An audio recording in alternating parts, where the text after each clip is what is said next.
Okay, I think the leitmotif of the Danilov seminars of this year has been, I feel uncomfortable with your paper. So here's my uncomfortableness. I think that I'd like to ask you to please make a serious distinction between military action prior to August of 2014 and military action afterwards. If you were arguing that up until Ilovaisk, that was a civil war, I would be much more comfortable, because that map that you have behind you would basically be showing us the insurgency and potential insurgency areas of conflict. And in that case, the problem is that if we go back to the 2x2 table that you've proposed, we have to go back to, actually, if you don't mind going back to it, I would really appreciate it. What you've done in this is you've done something here that you haven't done on the paper. And the paper says the top bit is not about state capacity, it's about resource levels of incumbents. Now, resource level of incumbents and state capacity are a little bit two different things. If you're talking about resource level of incumbents up until August of 2014, then in actual fact, the resource level of incumbents on both sides was low, and the parity between the actors was also low.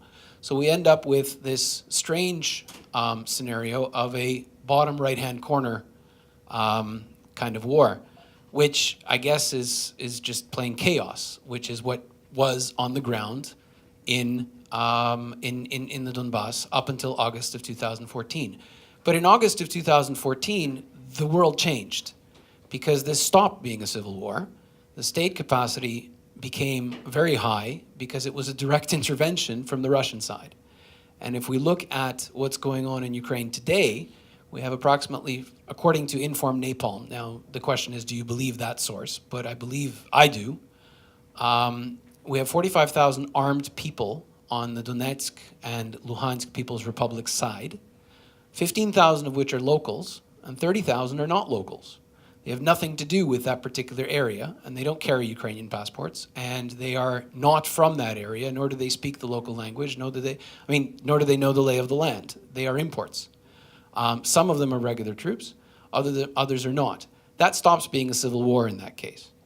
I feel very uncomfortable with that. And then the final point that I'd like to make is with respect to civilians.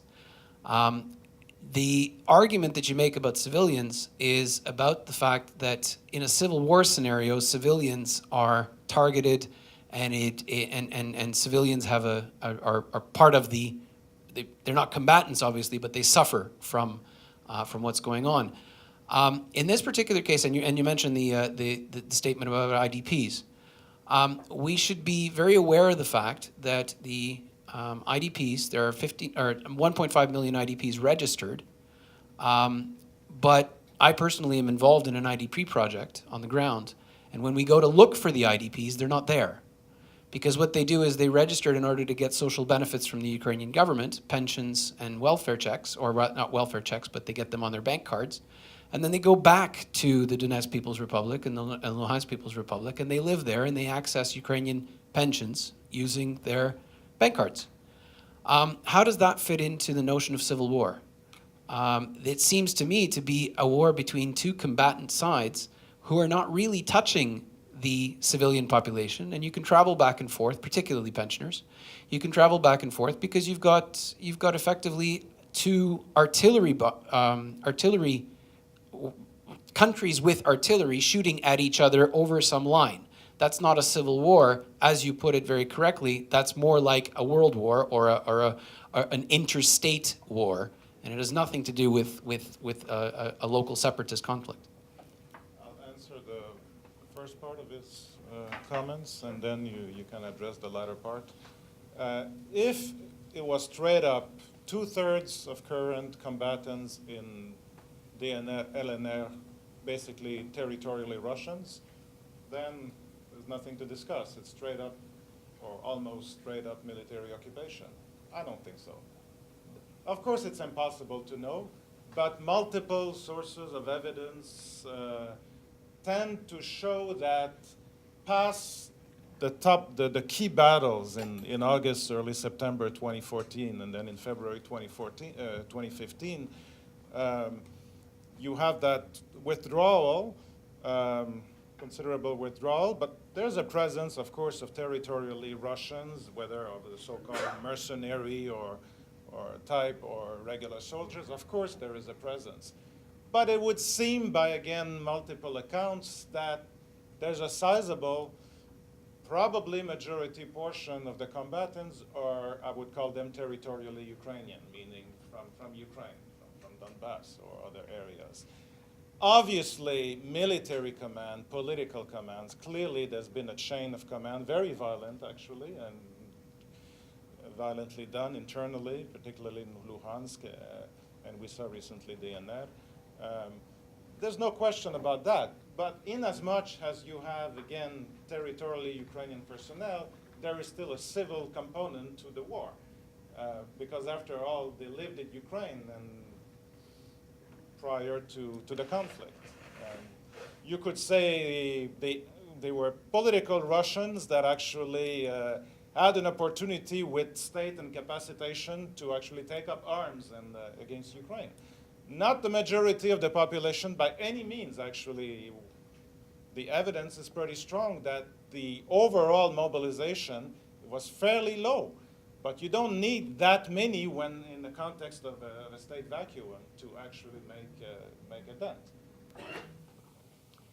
Yes, I'm hoping that Jesse mentioned that it doesn't have the war on terror aspect, and Dominique pointed out also that, and yet that is what it is being called by Ukraine.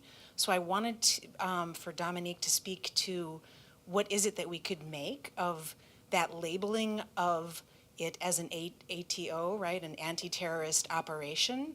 And I think that that is important because it might help us better understand the Ukrainian side, and also because it does have such large repercussions for the civilians on the ground, right? So Jesse mentioned that there's not a crass violation of international law on the level of Crimea, and yet, however, what went with the ATO was that you needed a propusk to get out, which is a violation of international law. Not on the scale of Crimea, but it's significant because it meant that the absolute most vulnerable people could not get out, and there was massive corruption, right? Because if you had the money, you could pay your way out without the propusk, right? Or if you were infirm, you would not be able to wait in the 18-hour line in a car to get out, right? So I wanted both of those points to be addressed. Thank you. Jennifer? Thank you. Hopefully this is a question that can be kind of wrapped into those two answers. I wanted to step back a little bit on a slightly broader scale, and I'm having very strong flashbacks to last year, actually, when we had this very same conversation about the terminology civil war. There was a lot of, I think, well-placed response to it. And I recall, Jesse, specifically, your response was that as you said this year, that this is a term of art, and I think you challenged us to find a case of civil war in which there wasn't an outside actor that was acting, maliciously and with gross disregard to the preservation of human life in each of those cases. And I recall that having a sort of calming effect on the crowd that was here, because what that did, or what I remember that doing was, maybe it doesn't this year, but what I remember that doing was, at least for me and the people that I was seated around, sort of placing the narrative of what was happening in Donbas 1 year ago squarely in line with what had been happening in other de facto states in the region, in Transnistria, in Abkhazia, South Ossetia, and that gave us a way to understand what was happening, and especially a way to understand what was happening that put blame on specific political factions and actors in Russia in a way that was also very satisfying emotionally.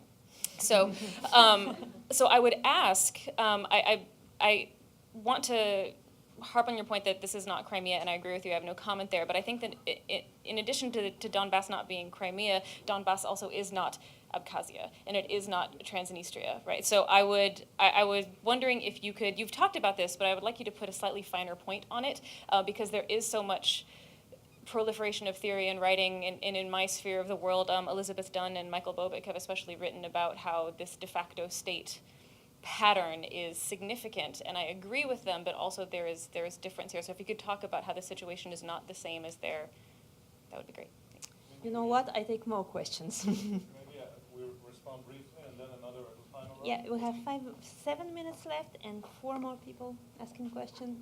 Okay, Add if 2 more minutes. if the boss allows us to add 2 more minutes, all right. You have 2 minutes. All right. On Hilde. The mic, please. Oh, good point. Yes.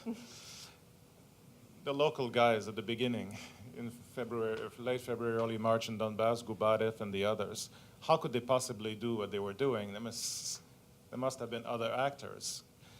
Who were these other actors? The oligarchs, renegade, surviving party of region officials, Russian tourists, quote unquote. They were actually, territorially Russian presence.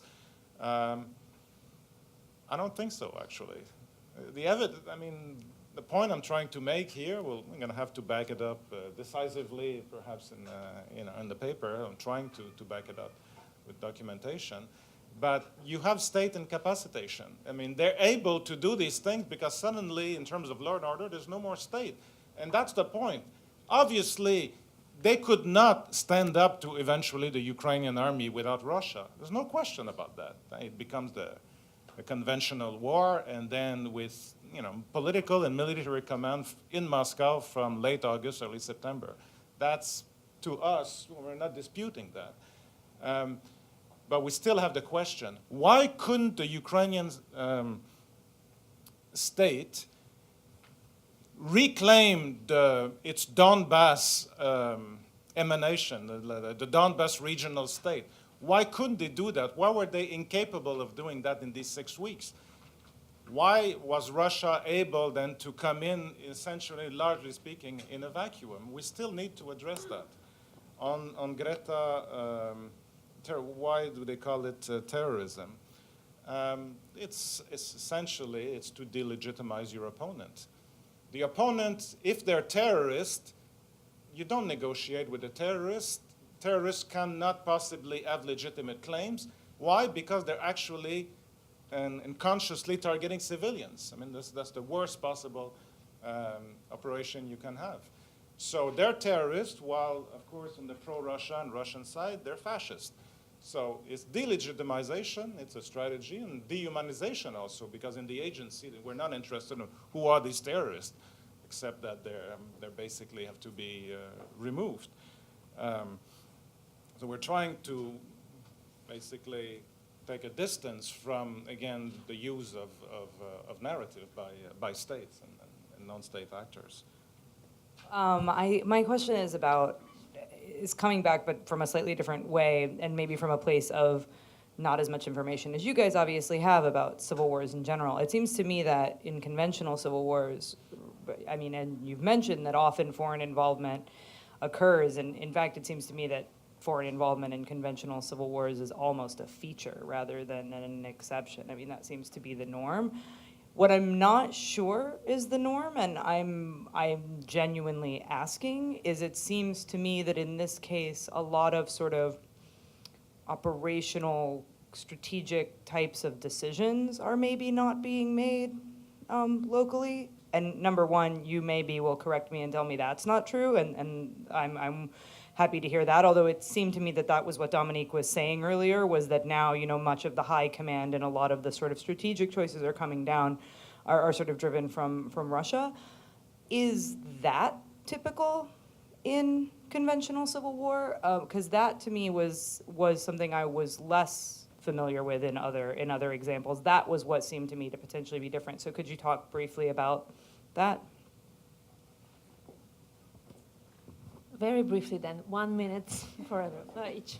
All right. So it depends on it depends on how far you want to spread the scope of comparison. So it's common for, if you think about Afghanistan or Iraq, the United States is obviously doing a lot of the, in the early early part of the last wars, it was the United States, not Karzai or whoever was in Baghdad at the time. So I mean, if you want to extend the scope of comparison that far, then like yeah, sure, you know, it's pretty standard to have a great power coordinating on the ground. It's also the case that in peacekeeping operations, there's usually a lead state that coordinates all the NGOs. It's sometimes the post-colonial power or whatever. I don't want to take it too far.